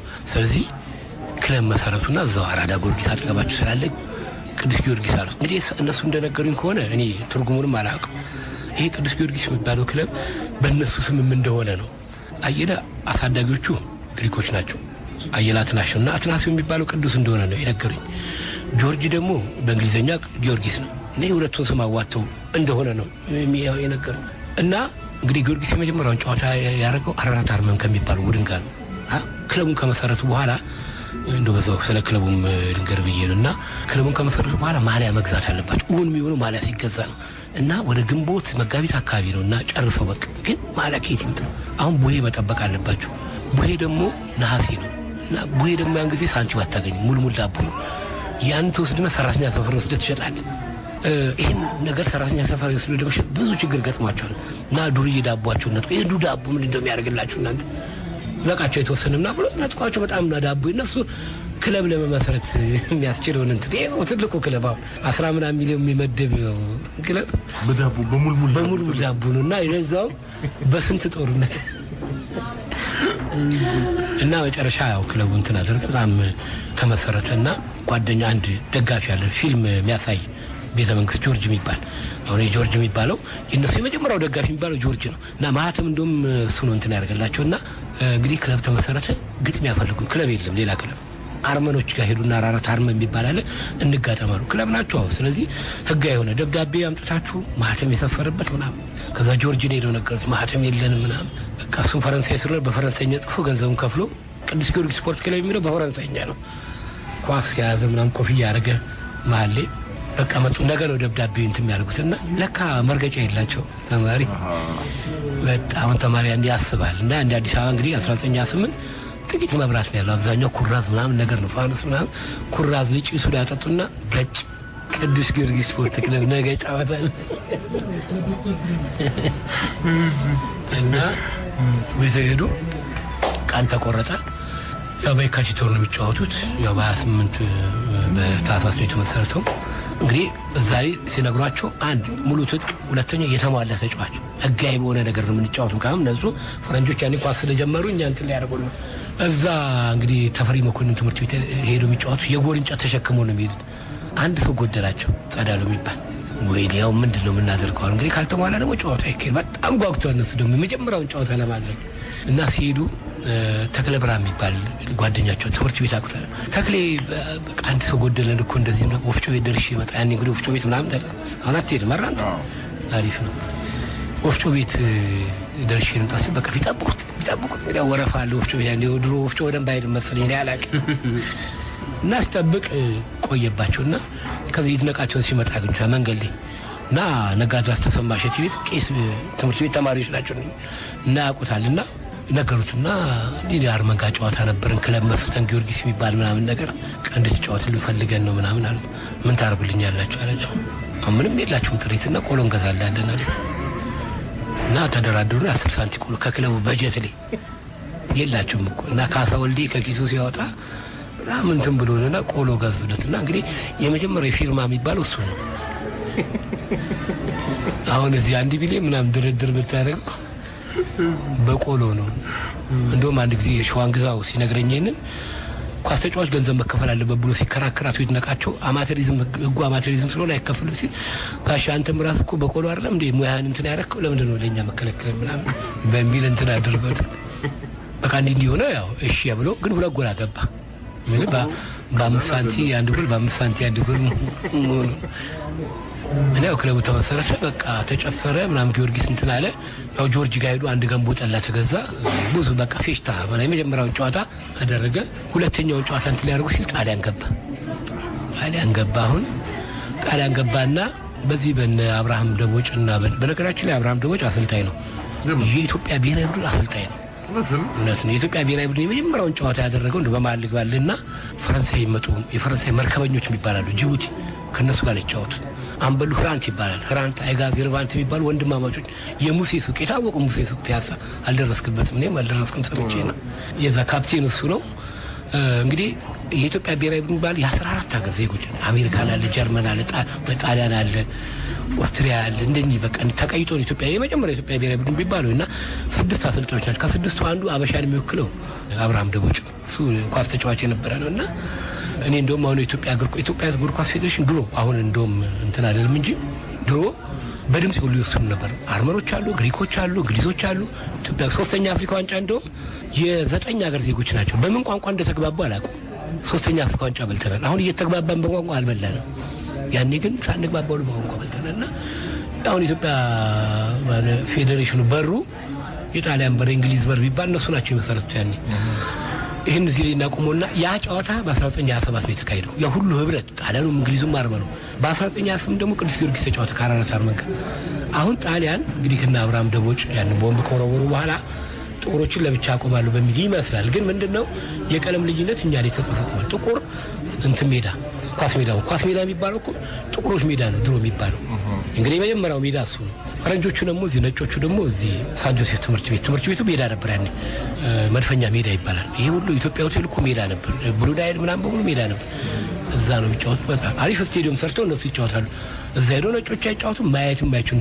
ያዩ የተቀጡ ሁሉ አለ ጥቁር ሄዶ ካየ አንዱም ምትኩ ሰና የሚባለው ተጫዋች እዚህ ጋዜጣ ላይ እንግዶም ወጥቷል 1932 አካባቢ የቄሳር መልእክተኛ የሚባል ጣሊያኖች የሚጽፉ ጋዜጣ ላይ የተቀጣበት ምክንያት በማየቱና ሰልፍ ባለመምጣቱ እንግዲህ አሁን መዝሙር ምናምን ታሰማለ ብዙ ነገር አለች ወደ በኋላ ነግራለሁ ምናልባት ጊዜ ካለ ልክ ህግ ሊወጣ ሲል አየላስናሽና ጆርጅ ዱካስ ጓደኛዎቻቸው ጆርጅ እንግዲህ ግሪካዊ ነው በግማሹ ያው ቀይ ነው በጣም ፈረንጅ ነው ግሪክ አየለ ደግሞ ያው ጠቆር ነው ሁለቱ ያው እንግዲህ ለጨዋታ ሲሄዱ አንድ ጣሊያኖች አገኟቸውና ሲኒዮር ማርቲኔሊ ይባላል ወደ በኋላ አስዋላፊ ይሆናል ጠራቸውና ወዴት ነው የምትሄዱት ኳስ እንጫወት አንተ ከዚህ በኋላ መጫወታችሁን ማለት ሁለታችሁ መጫወታችሁን ማለት አንተ ለብቻ ነው ህግ ይወጣላችኋል ያው ህግ ወጣ እና በጣም ተናደዱና ሁለቱ በጣም ጓደኛሞች አፈር ፈይተው ካፈር በታችም ምንድነው ያለው በቃ እንደዛ የሆነ ነገር ፈይተው ያደጉ ናቸው ምን አደርጋሉ እንግዲህ ቅዱስ ጊዮርጊስ በነገራችን ለ3 ይከፈላል አሁን ያለው ገንዘብ ተከፍሎት የሚጫወት ነው ፊርማ ምናምን በእነ መንግስት ወርቁ ደግሞ ጊዜ አይከፈሉም በእነ አየላስራሽ ጊዜም ደግሞ ከፍሎ ነው የሚጫወቱት አይከፈላቸው ራሳቸው ጭራሽ አዋተው ነው አክለቡ ምንም የለውማ እና በግ ይሸጣሉ ዶሮ ይሸጣሉ የባህል ቀን ምናምን ከፍ አድርገው ብላ ቅድም በዳቦ አይደለም መሰረቱትና ክለባቸው እንደዚህ ነው እንቁላል በመሸጥ በቃ ለክለባቸው ብዙ ነገር ያደርጉ ነበር አሪፍ አይደል በጣም አንዳንዴ በጋርዶ ይበላሉ በነገራችን ላይ አንዳንዴ በግ ጎድና አጥንቱ ይፈልጋል ምንድነው የሚፈልገው አርመን ያኔ ነጮቹ መጋጫ አላቸው እንዳሁን ዘመናዊ ሆነ መጋጫ አላቸው እኛ ለመንግዲያ አበሻ እኮ አንዳንዴ ፍልስፋው ጎበዝነውና ሸራ ይገዙና ሸራዋን እጥፍ አድርገው 6 ቀዳዳ ያበጁዳትና በዛ ውስጥ አጥንት እየከተቱ መጋጫ ነገር ያደርጋሉ አሁን አጥንት የሚከቱት መቼ ነው ከበድ ያለ ጨዋታ ሲኖር ቀለል ያለ ሲሆን ሸምበቆ ነው የሚከቱት ከበድ ያለ ጨዋታ ሲኖር አጥንት ሲበሉ አስቀምጥች እንትን ይላሉ እቺ ጠንካራ አጥንት ነውና በግ ያረባሉ ቢያ ነጭ በግ አላቸው አጋጣሚ እና ጥቁር በግ አመጡ ከሌላ ቦታ እና በጣሊያኖቹ በሚበዙበት ሰፈር እየነዱ ይሉ ነበር ማለት ነጭና ጥቁር ምንም ማንኛው በጎቻው ምንም ይለያቸው ነገር የለም ጣሊያኖቹ እኮ ምን እንደሆነ አይገባም የሚሸጥ መስራቸው ይጠይቋቸዋል እነሱ ግን ምንድነው የሚሸጥ አይደለም ምንድነው ምን ልዩነት አለው ነጭና ጥቁር ጣሊያን ወደ ነገር ምናምን አሉ ሐሳቡ እዚህ ይጀምራል ሐሳቡ እና ብዙ ትግል ይደረጋል እንግዲህ ቅዱስ ጊዮርጊስ ያው ጥቁሮች ላይ ነው የሚጫወተው ብዙ ነገር አለ እዛ ሜዳ ላይ አንድ ህጎች አሉ አንድ ጸጉርን ማሳደጋችንም መጸዳዳችንም እዛ አካባቢ እንደ ከብቶች መርፌ ሲወጉ አይደል እንደ እንጨት ምናምን እንደዚህ ተሰርቶ በመሃል ታልፈለም እንደሱ ይሰራልህና አንዱ ቡድን ይገባና ፍተሻ ይደረጋል መታወቂያና እንትን ለምን አንዱ ጥሎ እንደ ቦምብ ጥሎ ይላል ብሎ ይፈራል ጣሊያን ስለዚህ ዛው ነው ፈትሾ ነው የሚያስገባ እና እዛ ውስጥ ገብተው ያው ይጫወቱና እንትን ያደርጋሉና ወደ መጨረሻ አካባቢ ያው ጣሊያን ሲወጣ ይሄን ነገር ይቃወሙ ነበር። መጀመሪያ ጣሊያን የወጣ ቀን ሄደው እዛ ሜዳ ነው ይጫወቱ ነጮች ሜዳ የተከለከለ ነው። አሁንና ወደ 6 ቡድን ነው አብረው ሄደው እኔ ነኝ መጫወት ያለብኝ ምናምንና ግማሹ ይገለባበጣል ጣሊያን የነጮች ሜዳ ተገኘ ተብሎና ነፃነትን የማግኘት ነገር ሜዳዬን አስመለስኳት አርበኞች እንትን የማድረግ ነገር ነውና ከዛ በኋላ እንግዲህ ይሄ ጣሊያን ይሄን ንግስ አፈርስ ነው ሄደው በህግ ደረጃ ነው ያለው። እንደውም ቅዱስ ጊዮርጊስና የህንዶች ቡድን ቀበና ውስጥ ጫካ ውስጥ ተጫውቷል ተብሎ ተቀጥቷል። ህንዶቹ ሰው ሳያቸው ተጫውቷል። አዎ ስሜቷል። ምክንያቱም ጣሊያን ነው ያገዳ መጀመሪያ እኮ ከነ አርመኖችም ጋር ተጫውቷል ነበር። የጣሊያን ነው እኮ ያገደል እንደነኛ አይነት ነገር እንትን አደረገ። ያው በኋላ ደግሞ ህግ መውጣት አለበታልና እንግዲህ ቅዱስ ጊዮርጊስ ነው ጠንከር የሚባለው ክለብ ነው። የቅዱስ ጊዮርጊስ ማህበረሰብ 1934 አካባቢ ነጭና ጥቁር አብሮ መጫወታል። እንግዲህ እስከዛን ጊዜ ጣሊያን ከወጣ አንድ አመት ቆይቶ አይጫወቱ ነጮቹን ከጥቁሮች ጋርና ፎርቲቲዶ ከሚባል የጣሊያን ክለብ ጋር እንግዲህ ህጉን ያወጡት ጣሊያኖች አሉ ከነሱ ጋር መጫወት አለባቸውና ለመጫወት ብዙ ነገር አለ። ጎይ ሲወጡ በጣም ብዙ ክርክሮች አሉ እነኚህ ሰፊ ነገር የሚወስዱባቸውና በመጨረሻ ተፈራርሞ ተስማሙና ሄዶ በሚጫወቱበት ሰዓት እንዴት እነኚህ ደም ከተቀባ ነው ጋር ተጫወታላችሁ ወይ ብዙ ተቃውሞ ነበር። እነሱ ግን ይሄ ህግ መፍረስ አለበት ብለው ያንን ህግ የማፍረስ እንግዲህ የመጀመሪያው ጨዋታ ግንቦት 5 ቀን የተካሄደ ይሄ የተፈራረሙበት ቀን ጊዮርጊስና ፎርቲቲዶ ጥቁርና ነጭ አብሮ መጫወት አለበት የሚል ከዛ 1936 ላይ እንግዲህ አለፍ እያልኩ ነው ህግ ወጣ። አሁን በሚወጣበት ሰዓት እዚህ ያሉት ቡድኖች የኢትዮጵያ ሻምፒዮና በሚጫወቱበት ሰዓት ሁሉም ይፈረቅ ጥቁርና ነጭ አንድ ነው በሚል አሁን ህንዶች አሉ። ህንዶች ደግሞ ከእንግሊዞች ጋር እንግዲህ ታውቃለህ ህንድ በእንግሊዝ ቀኝ ስር ነው ያለው። ይሄ 1936 ነው። ህንድ ነፃ ያወጣው 1940 ነው ከእንግሊዝ ነፃ ያወጣው። ኬንያ ብትሄድ ናይሮቢ ብትሄድ ህንዱም ኬንያውም ለእንግሊዙ ጥቁር ነው። እዚህ ግን እንግሊዙና ህንዱ እኩል ናቸው። እኩል ሜዳ ይቆፍራል፣ እኩል በድምጽ ይወስዳሉ። ገብቷል። አሁን ነፃ ያወጣው እዚህ ነውና አሁን ኢትዮጵያ እንደ ማዕከል ሆነች። የነፃነት ማዕከል አሁን እንግሊዙ ኬንያ ላይ እንግሊዛዊ ነው፣ ፈረንሳዩ ሴኔጋል ላይ ፈረንሳይ ነው። እዚህ ግን ከህጉ ጋር አብሮ ነው የሚሄደው። ገባ ለምሳሌ ተከበረ እንግሊዞች አሁን የህንድ ዳኛ አጫውተን ብሎ ነበር ግን ህጉን ስለፈረምክ ምንም አይሆንም ተብሎ ነበር ነው ለፊፋ ሁሉ ይጽፉ ነበር ዘረኛ እንደሆነ ፊፋ ምን ብዙ እንትን አድርጓል በሚል እንግዲህ አሁን አብዛኞቹ አፍሪካ ሀገሮች ከቅኝ ግዛት አልወጡም። ሴኔጋል ብትሄድ የሴኔጋል እግር ኳስ ፌዴሬሽን የሚባል ነገር የለም። የፈረንሳይ ቅርንጫፍ ነው። ሴኔጋል በፊፋ ውስጥ የምትሞክረው በፈረንሳዮች ነው። የኬንያ እግር ኳስ ፌዴሬሽን የሚባል ነገር የለም። የእንግሊዝ ቅርንጫፍ ነው። የአንጎላ እግር ኳስ ፌዴሬሽን የሚባል የለም። የፖርቱጋል ቅርንጫፍ ነው። የኢትዮጵያ እግር ኳስ ፌዴሬሽን ግን የሚባል አለ፣ ነፃ ነው። የኢትዮጵያ እግር ኳስ ፌዴሬሽን ግን ለሁሉም ነው የተለቀቀው። እንግዲህ የኢትዮጵያ እግር ኳስ ፌዴሬሽን የሚባል አርመኑም ሁሉም ስራ አስኪያጅ ኮሚቴ ውስጥ በድምጽ ነው የምትገባው። የምናምን የሚባል የለም። አበሻይኔ ሀገሬ ነው ምናምን አይደለም። የሁሉም ነው የሚገቡትና በድምጽ እኩል ነው የሚወስዱትና ይሄ የጋራ ሀገር አሁን የኛ እንደ ሞዴል ነው እንግዲህ የሚቆጠረው። እንግዲህ አሁን ፈረንሳይ እንግዲህ እዛ ሄዶ ሴኔጋል ውስጥ ዘረኛ ነው፣ እዚህ ግን ዘረኛ አይደለም። ካሁን ህጉና ደንቡን አክብሮ ነው እንትን የሚባለው። ይሄ ክለቦች ፈረሙበት ካፍ መስረታ 1949 ሄዱ። የኢትዮጵያ እግር ኳስ ፌዴሬሽን መተዳደሪያ ምንድነው? ይሄ ነው፣ ጥቁርና ነጭ አንድ ነው በሚል ነው። ካፍ ሄዱ። እንግዲህ ደቡብ አፍሪካ አለች፣ ግብጽ አለ፣ ሱዳን አለ። እዛ ስብሰባ ላይ የሚቀመጡበት ሰዓት የኢትዮጵያ እግር ኳስ ፌዴሬሽን ይሄን ንጋ ቀረበ፣ ጥቁርና ነጭ አንድ ነው። የደቡብ አፍሪካ ዶክተር ፍሬድ ፊል የሚባል ነው ይሄንማ የሀገሬ መንግስት አይቀበልም፣ ጥቁርና ነጭ ልዩነት አለው፣ እኛ ወይ ጥቁር የነጭ ቡድን ይዘን እንመጣዋለን መሆኑ አይችልም አለ። የኢትዮጵያ እግር ኳስ ፌዴሬሽን ተከራከሩ። እንግዲህ እንትኑ የደረሰው እጣው ወጣ። መጀመሪያ እጣው ሲወጣ ግብጽ ከሱዳን፣ ኢትዮጵያ ከደቡብ አፍሪካ ደረሳቸው። ኢትዮጵያ በህጉ መሰረት ጥቁርና ነጭ ነው ማጫወት አለበት አለ። የሀገሬ መንግስት አይፈቅድልኝም አለ። ከዛ በክርክር ሶስቱም ተስማሙ። ደቡብ አፍሪካ ፋይር ሆነች፣ ወጣች ማለት እንግዲህ አሁን ነገሩ እንግዲህ ካፍ ላይ ሄደ ድል ያገኘንበት ማለት ነውና የኢትዮጵያ ቡድን አንድ ጨዋታ ነው ያደረገው ለዋንጫ ማለት ያው ይሄኛው ደቡብ አፍሪካ ወጣ ለዋንጫ ደረሰ ማለት ነው።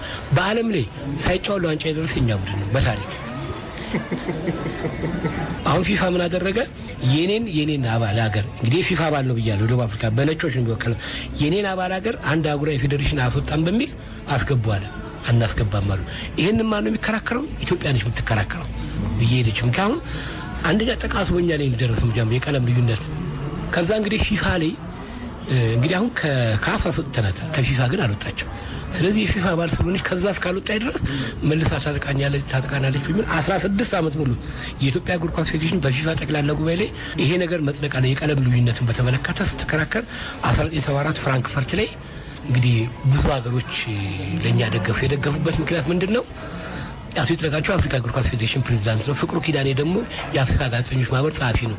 ሁለቱ ምንድነው ቅስቀሳ ወየሩ እንትና እንዳትመጡ ሰርታሊ ራውስ ማለት እንግሊዛዊ ነው የፊፋ ፕሬዝዳንት እሱ ነው እንግዲህ ለደቡብ አፍሪካ እንታም ሽርክና አሉ ብዙ ካምፓኒዎች ይዛሉና እንግሊዞች ናቸው ዛጋ ወጥረው ያዙት። ስለዚህ አሁን ምንድነው ጥቁርና ነጮችን ማዕከል የሚያደርግ ሰው ማን ነው ሲባል ሀቫላንቺ እንምረጥ ተባለ። ብራዚል እንግዲህ ጥቁርና ነጭ አጫውታል በእንትን የሚታወቅ። ስለዚህ የአፍሪካ ሀገሮች ሀቫላንቺ እንዲመርጡ ቅስቀሳ አደረጉ። በዛው በኩል ደግሞ ሶሻሊስት ሀገሮች ለደቡብ አፍሪካ ጥቁሮች ይደግፉ ነበር።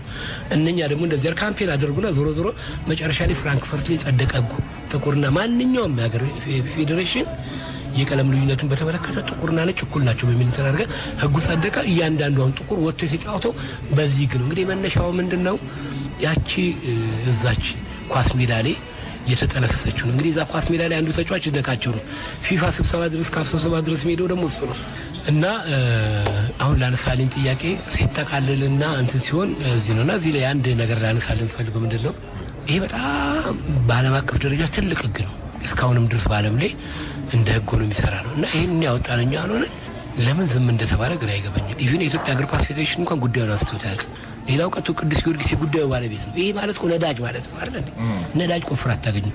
አሁን እንግዲህ ግብጽ ወይ ዛማሌክ ወይ ደግሞ ኬንያ ሊዮፓርድ ክለብ የዚህ ታሪክ ባለቤት ቢሆኑ ሰማይ አደርሱት ነበር። ይሄ ነገር እኛንን ለጥቁሮች እንደዚህ ያደረግነው በሚል እና እንደ ማስታወሻ በሚል እንደ ኢትዮጵያ እግር ኳስ ፌዴሬሽን አንድ ነገር አዘጋጅቶ ለእነኛ ለኮሚቴዎች ለአርመኖች ለምናምን ቢሸለም ከነሱ ጋር በጋራ ነገር የሰራ ነው። ብቻችን አይደለም።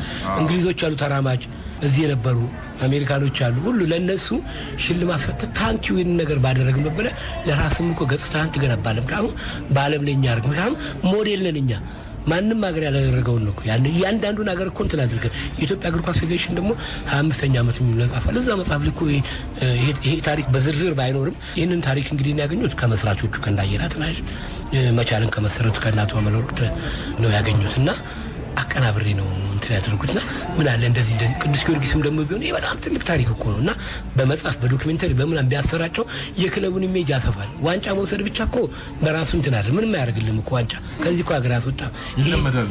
የአንድ ሀገር እግር ኳስ የሚለካው እኮ በውጤት ብቻ ነው። ለስፖርቱ መሰራው ቁም ነገር ነው አይደል እንዴ? ይሄ እንዲህ አይነት ነገር አለ። ይሄ ኪያፍ የሚያውቀው ፊፋ የሚያውቀው ደቡብ አፍሪካዎች የሚያውቁት ሽልማት ሁሉ ሰጥተውናል። አቶ ይድነቃቸው ተሸልመዋል። ፍቅሩ ኪዳኔ ተሸልመዋል። ፍቅሩ በህይወት አለ። እነኚህን ነገሮች ሞቅ ብታደርገው ከገጽታችን በጣም ይገነባልና እንዴ አበሻው እኮ ውጭ ያለው ይኮራል እኮ እኔ እኮ ነፃ ወጣው ይላል እኮ አንዱን ጋር እኔ ነኝ እኮ ነፃ ወጣው እኔ ነኝ እንደዚህ ያረኩልኝ ታገልኩልኝ። ከገነነ ሊብሮ ጋር እያወራን ነው። ገነነ መኩሪያ ሊብሮ ኳስ ጉዳይ ላይ የሚቀጥለው መጽሐፉ የእግር ኳስ ወጎች የሚል ነው። ካቀበለ ላይ በጣም አጠር ያለች ወግ ደግሞ ጀባ ልበላችሁ ገና ያልወጣ ፓስታ በስኳር ነው ራሱ። በ1960ዎቹ መጨረሻ ወደ ዛይር የሆነ ኮንጎ መሆኑ ነው የሄዱት የኛ አልቢትሮች ጨዋታውን በሰላም ጨርሰው ቢመጡም ሞራላቸው ግን ወርዶ ነበር። የመጀመሪያው ቀን እንደገቡ ከክፍላቸው ወጡና ወደ ምሳ ሄዱ። እርቧቸው ነበር። ምግቡ ደግሞ አሪፍ በቃ ጣት ያስቆረጥማል። እስካሁን ከሄዱበት ሀገር የሚጥም ምግብ ያገኙት እዚሁ እንደሆነ ተነጋገሩ። እናቱ የወለደችው አሪፍ ሼፍ ነው ባክ አደነቁታ። አስተናጋጁን ጠርተው ምግቡ አሪፍ እንደሆነ ነገሩት፣ አደነቁት፣ መረቁት። በዚህ ጣፋጭ ምግብ ላይ ወክ ቢደረግ ተስማሚ በመሆኑ ተስማምተው ከተማዋን ጎበኙ። የሚጣፍጠው ምግብ በራስ ሰዓት ለማግኘት እየጎመጁ መጡ። የገቡት በጓሮ መኪና በሚገባበት በር ነበር። ወደ መመገቢያ ክፍል የሄዱት በኩሽናው በኩል ነው። ምግብ የሚያዘጋጁት ክፍትና ግልጽ በሆነ ቦታ ነበር። ሁሉም ነገር ቁልጭ ብሎ ይታያል። ለራት የሚሰራውን ስጋ ውይ ተመለከቱት። ጠረጴዛው ላይ ቆዳቸው የተገፈፉ ዝንጀሮች ጉብ ብለዋል። እኔን እንደገና ደግሞ ትልልቅ አይጦች ለጥብስ ተዘጋጅተዋል። ያዩትም ማመን ያቃታቸው። ቀን የበሉትን ምግብ አስታወሱ። አንደኛው አስመለሱ። ምርጫሉ ወይኔ ዳኝዬ ብሎ ሌላኛው ደግሞ ዳኞቹ ወደ ምግብ ቤት ተተው ወደ መኝታ ቤታቸው ግር ሳይበሉ አደሯ። በነገታው ስለ ጉዳዩ ማንሳት አልፈለጉም። የውሹን ነገር ያነሳው ውሹ ይሁን ብለው ሞረሞራቸው። ሆር ጥያቄ አነሳ። ለምሳ ቀረቡ። አስተናጋጁን መጣ የትናንቱን አሪፍ ነገር ላንጣ አይልም። ድራሽ ይጥፋ። ምን ገላመጡት፣ ሰደቡት፣ ፓስታ አዘዙ። በኋላስ ስጎን ተጠራጠሩት። ምን ይታወቃል ስጎ። መጨረሻ ላይ ፓስታ በስኳር ተደርጎ በማይታወቅ ሁኔታ በልተው ተመለሱ። አይ ባህል አያሳዝንም? ሌላ ደግሞ ምንድነው ምንግሪ አንድ እንግዲህ ኢትዮጵያ ሻምፒዮና ሲጀመር እንግዲህ ብያለሁ ኮሚኒቲ ቡድኖች ነበሩ። 1936 ኢትዮጵያ ሻምፒዮና ሲጀመር እንግዲህ የተሳተፉት ብሪቲሽ ሚሊተሪ ሚሽን BME የሚባለው እንግሊዞችን የወከለ ነው። ኦሎምፒያኮስ ግሪኮችን የወከለ ነው። አራራት አርመን የወከለ ነው። ፎርቲቱዲዮ ጣሊያን የወከለ ነው። ቅዱስ ጊዮርጊስ ኢትዮጵያን የወከለ ነው። እንግዲህ በውክልና ሳይሆን የነበሩት እነኚህ ክለቦች ናቸው። እና ቡድን ማሟላት ያልቻሉ ደግሞ ዳኛ ይሆናሉ። የህንድ ዳኛ ደግሞ የአርመን ዳኞች አሉ። እና እንግዲህ ሻምፒዮና ነው የተመጀመሪያው ኢትዮጵያ ሻምፒዮና የሆነው BME ብሪቲሽ ሚሊተሪ ሚሽን የሚባል ቡድን እንግሊዝ ቡድን ነው። አንደኛ ወጣ። እንግዲህ ጃንሆይ ናቸው መጥተው እንትን ያልኩት እና ድንኳን ተጥሏል። እሳቸው መጡና በነገራችን ላይ የመጀመሪያውን ክፍያ ያደረጉት እሳቸው ነበሩ። በኢትዮጵያ እግር ኳስ ከፍሎ የገቡ ለምን ስፖርቱ እሳቸው ናቸው እንግዲህ ስፖርት ያመጡት። ስፖርቱ በገቢ እንዲተዳደር በሚል ለሚኒስትሮቻቸው ከፍሎ እንዲገቡ ከፈሉ። 1 ብር ከፍለዋል እሳቸው። በእውነት ሌላ 10 ሳንቲም ነበር የሚከፍለው፣ 10 እጥፍ ከፍለዋል። በጣም የሚገርም ነገር ነውና 1 ብር ከፍለው ገቡ፣ ሌሎች እንዲከፍሉ ማለት ነውና የዋንጫው ቀን እንግዲህ BME ምን የበላውና ዋንጫ ተሸለመ እና ሁለተኛው ወጣው ጊዮርጊስ ነውና ምን ሊሸልሙ ምናምን የሆነ ነገር ማበረታታት ያስፈልጋል። ሽልማት ምናምን የለም ሲል ከጽህፈት ቤት ሄደው ግድግዳ ላይ የነበረ ሰዓት ይዘው መጡ። ማስታወቂያ ቤት ይሄው ብሎ ያችን ነው የተሸለመው ቅዱስ ጊዮርጊስ ግድግዳ ሰዓቷ ግን አሰራ ይዘዋት ሄዱና እዛ ሲነግሩኝ በሳቅ ነው የሚገሉና ሌላው እንግዲህ አሁን ይሄን ነገር ስነግር BME እንግዲህ ዋንጫ በልቷል። ዋንጫ በልቶ ዋንጫ ከበል እሱ ምንድነው የሚለው ከበላው በኋላ የወጣው ህግ ነው የሚለው 3 ጊዜ ነው ዋንጫውን 3 ጊዜ የበላ ቡድን ነው ወስዶና እሱ ምንድነው መልስ ሲል አልመልስም ማለት ነው። አሁን በልቻለሁ ህጉ የወጣው እኔ ከበላው በኋላ ነው አልመልስም ትፈልሳለህ በሚል በጭቅጭቅ ቆየ። አንዳንዶቹ ምንድነው የሚሉት ምንድነው አቶ አምደ ሚካኤል ወደ ድሬዳዋ ሲሄዱ ነው ውድድሩ ያልተካሄደው ቀጣይ ውድድር ይላሉ። ኦኬ እንደሱ ከሆነ ደግሞ ጥሎ ማለፉ ለምን ተካሄደ? ያ ቀርቶ ሲከራከሩ በዚህ ይሄን ካላመጣ አይካሄድም ተብሎ ጥሎ ማለፍ ነው የሚካሄደው። ጥሎ ማለፍ ላይ ደግሞ የሆነ ነገር ልንገር እንግዲህ ይሄ ዋንጫ እስካሁን አልተመለሰም። ማስመለስ ይኖርብናል። እንግዲህ እኔ እናንተም መጀመር አለብን ዘመቻ። እንግሊዝ እንግዲህ መመለስ አለበት። ቅርስ እኮ ብዙ አለን አይደል? እዛ እነሱ ጋር እንግዲህ በጣም ይሄኛው ደግሞ በእኛ በኳሱ በኩል ደግሞ እናስመልሰዋለን አይቀርም። በሚቀጥለው ዓመት ጥሎ ማለፍ ዋንጫ ይካሄዳል እና ጥሎ ማለፍ ዋንጫ ሲካሄድ ጊዮርጊስና ፎርቲቱዲዮ ደረሱ። አሁን መብላት አለብኝ አለ ጊዮርጊስ። አሁን እነኚህ ምንድነው የሚያደርጉት? ወታደሩን ይዘው ይመጣሉ። እንግዲህ እንግሊዝ ወታደሮች ናቸውና ይዘው ይመጣሉ። ለምን ሰው እንግዲህ ያኔ አይመጣም ነበርና ሰውን ለምን አናመጣም በሚል በየቤቱ ደብዳቤ ይጻፉ። እንግዲህ ያኔ እንግዲህ 1936 77 ያደረገና እኮ ከጦርነት የመጣ እንግዲህ አርበኝነት ምናምን ነገር ያለው አይደል? ደብዳቤ እንግዲህ ትልልቅ ሰው ይወስድ ምንድነው ሰርግ ነው ግብር ነው ምንድነው?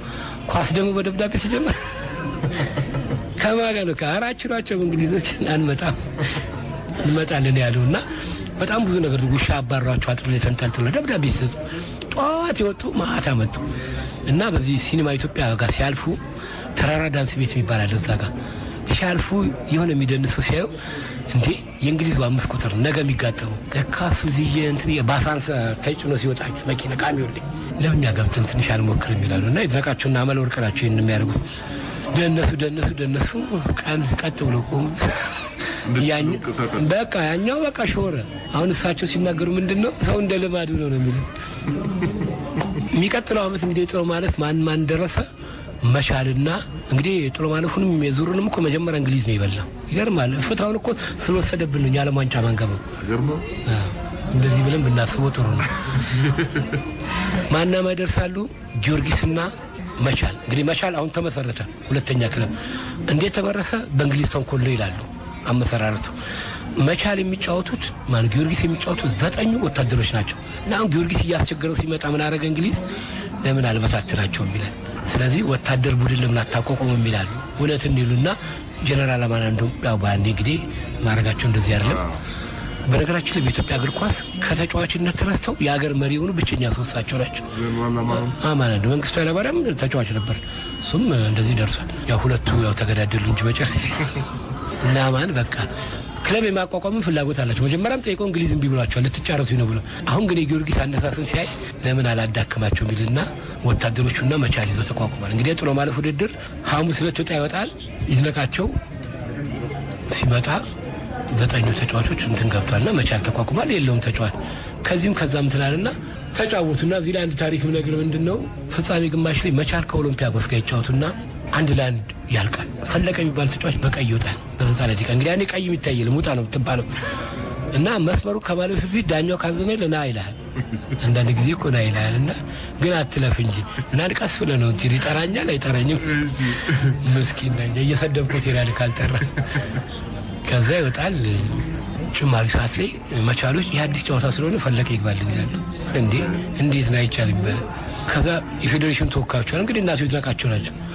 ምንድነው እነዚህ መቻል አቅርባን ግን እኮ ልክ ነው እኮ አልቋል የጨዋታ ይወጣው በዛ ይባል ይግባ ይትባልና ይገባል። ዛ 3-1 መቻል ያሸንፋል። ዛ ኦሎምፒያኮስ ከሰሰ። እንግዲህ አሁን የሚባለው ምንድነው እንግሊዞች ናቸው ነገር ያደረጉት። ከእንግሊዝ ፋክስ ያስመጡት እንግሊዞች ራሳቸው ናቸው በኦሎምፒያኮስ ስም። እዛ ያው በ90 ደቂቃ የወጣቸዋች ተመልሶ እንዳይሰለፍ እንግሊዝ እንግዲህ የፊፋ ህግ አውጪ ናቸው ያኔ። ስለዚህ ከእንግሊዝ ከመጣ በቃ አለቀ። ምን አባክንስና እኔ በአገሬ በመሰለኝ እንትን እመራለሁና አልቀበልም ይላል። እንግሊዝ ደግሞ በኔ ጉዳይ ጣልቃ መግባት የለበትም ብሎ አስጠነቀቁት። ሁለተኛ እንዲናገሩ እኛ በመሰለን በሚቻለን መንገድ ባመንበት ነገር እናጫደን። መቻል ለዋንጫ ደረሰ። ከዛ ጊዮርጊስ ያልፋል።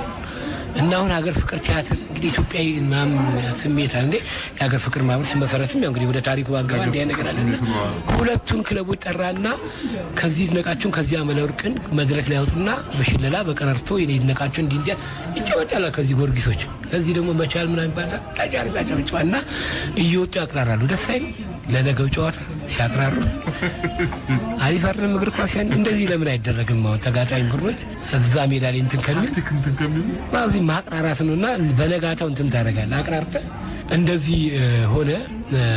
አሁን አንድ ታሪክ ምንድነው እንግዲህ ጊዮርጊስ አመለወርቅ ይዝነቃቸው ጓደኛ ነው ከጣሊያን ጊዜ ጀምሮ አብሮ ጓደኛዎች ናቸው።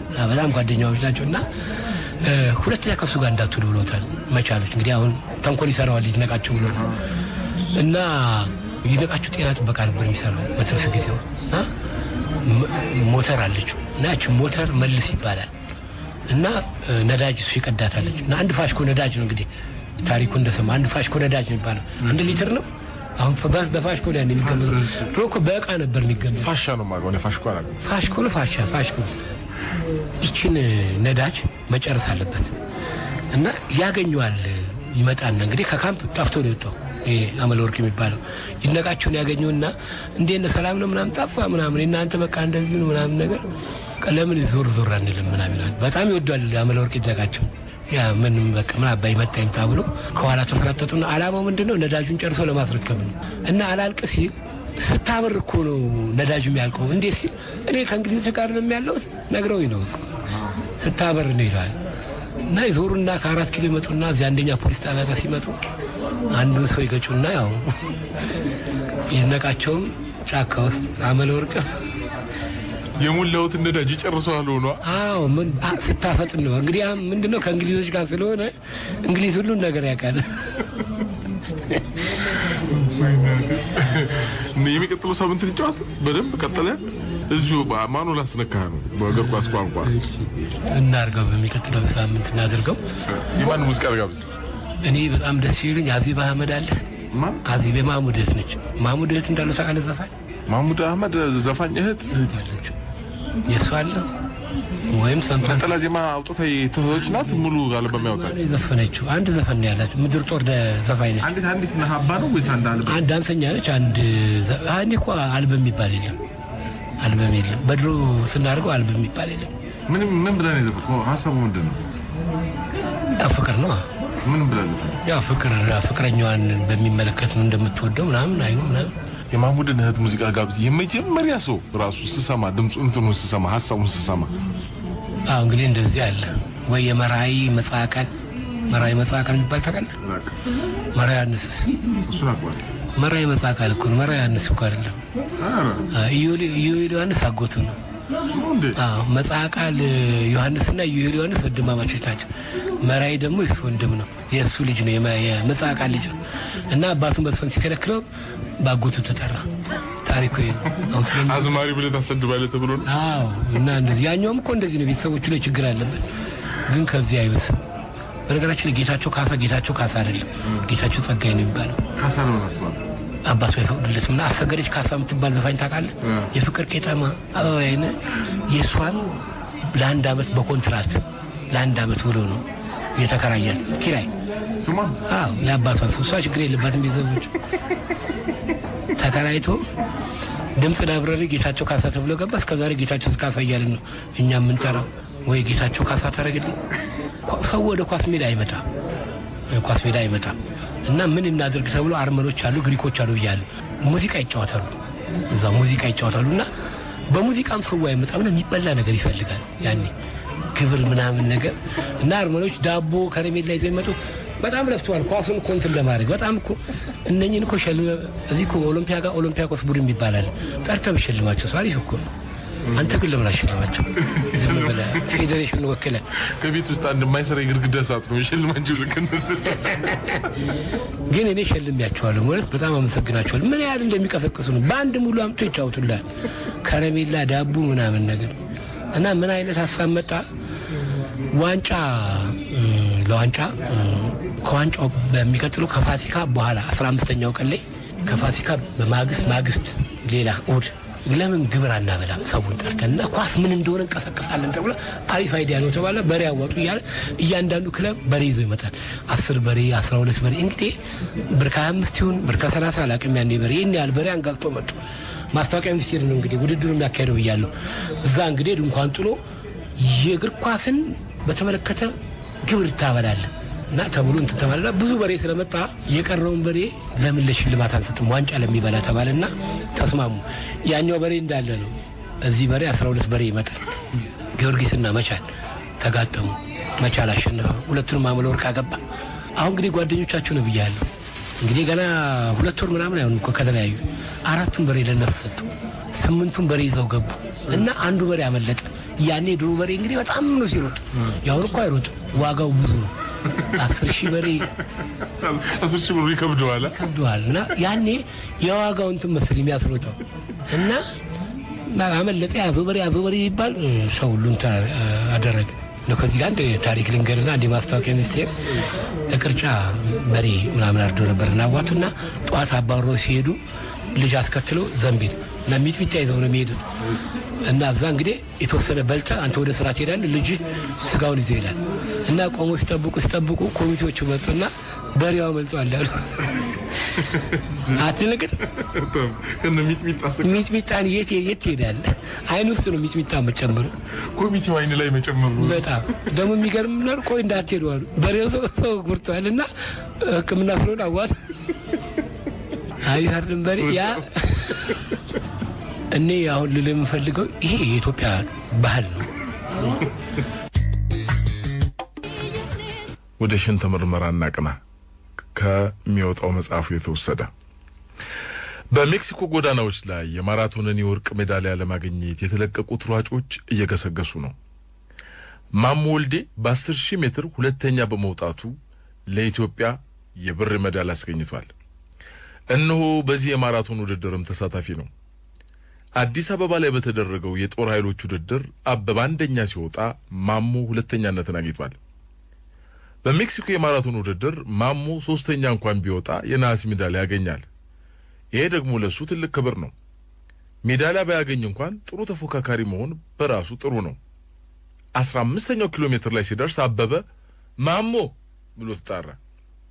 አቤት ከፊት ያሉትን ተከትለ ያዛቸው። አንተስ? እኔ ካንተ ኋላ እመጣለሁ።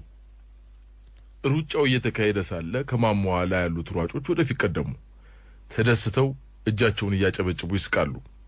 ማሞ ግራ ተጋባ። ዞር ሲል አበበ የለም። ብዙ ጊዜ አበበ ወደ ኋላ ቀረት ይለና ሳይታሰብ ከፊት ያሉትን አልፎ የሚሄደው ነገር አለ። አበበ ውድድርን እንደማያቋርጥ ያውቃል። ምንም ነገር የሚበግረው ሰው አይደለም። በቶኪዮ ኦሎምፒክ ኦፕራሲዮን ሆኖ እንኳን ሮጦም አሸንፏል። ለማቋረጥ ወደ ኋላ እንዳልቀረ ገምቷል። ደግሞ ቅድም ነግሮታል። ያዛቸው አዘናግቼ እመጣለሁ ብሎታል። የነኝ መደሰት ግን ግራ ገብቶታል። አበበ ሲመጣ ዋጋቸውን ይሰጣቸዋል ብሎ ተስፋ አደረገ። ብዙ ርቀት ከሄደ በኋላ ከአንድ መኪና ላይ ማሞ የሚል ድምጽ ሰማ። ይህን ድምጽ ያውቀዋል፣ መለየት ግን አልቻለም። ጋዜጠኞችን አሳፍሮ የሚጓዘው ትልቁ የጭነት መኪና ላይ የስፖርት ጋዜጠኛው ሰለሞን ተሰማ ይገኛል። ሰለሞንና ማሞ የሚተዋወቁት ክብር ዘበኛ ግቢ ውስጥ ነው። ሁለቱም ወታደሮች ሲሆኑ አንድ ግቢ ውስጥ አብረው ይኖሩ ነበር። አሁን ግን ሰለሞን ጋዜጠኛ ነው። ቡድኑ ገና ወደ ሜክሲኮ ሲሄድ ሰለሞን ለማሞ ቃለ ምልልስ ካደረገለት በኋላ ለሀገሬ ወርቅ ሳላመጣ ሩጫ አላቆምም በማለት ቃል ገባ። ሰለሞንም ወርቅ ካመጣህ በስምህ ቆንጆ ዘፈን አዘጋጅልሃለሁ ብሎት ነበር። በ10,000 ሜትር ውድድር ማሞ መርቶ ወርቅ አገኘ ሲባል መግቢያው ላይ በኬንያ ሯጭ ተቀደመና ብር አገኘ። ሰለሞን ማሞ ቃል የገባውን ወርቅ ለኬንያው አስረከበ ብሎ ቁጭቱን በራዲዮ ገልጿል። አሁን ከመኪናው ላይ ማሞ ብሎ የጠራው ሰው በድጋሚ ሲናገር ማን እንደሆነ አወቀው። ሰለሞን ነው። ሰለሞን ድምጹን ከፍ አድርጎ ማሞ አበበን አጠብቀው፣ ይሄ ወርቅ ካንተ ነው የሚፈለገው ብሎ ነገረው። ማሞ አበባ አቋርጦ እንደወጣ ገመተ። ኃላፊነቱ እሱ ላይ እንደወደቀ አወቀ። አጠገቡ ያሉት ሯጮች የተጨባበጡት ያጨበጨቡት እርሱ መውጣቱን አረጋግጠው ይሄኛው አያቀተንም ብለው እንደሆነ አወቀ። ሩጫው ቀጥሏል። ብዙ ኪሎ ሜትር ተጉዘዋል። ማሞ ከፊት ቀድሟል። በመንገድ ዳርቻ አንድ ሰው በብስክሌት ላይ ሆኖ ከእርሱ ኋላ ያሉትን ሯጮች በምን ያህል ርቀት ላይ እንዳሉ እሱን ፍጥነቱን እንዲጨምር እየነገረው ነው። ሰውየው ማን እንደሆነ አላወቀም። ደግሞም በግልጽ መልኩ አይታየውም። በብስክሌት ላይ ነው ያለው። ማሞ ከመምጣቱ በፊት ሰውየው መንገድ ላይ ቆሞ ነበር ሩጫውን የሚመለከተው።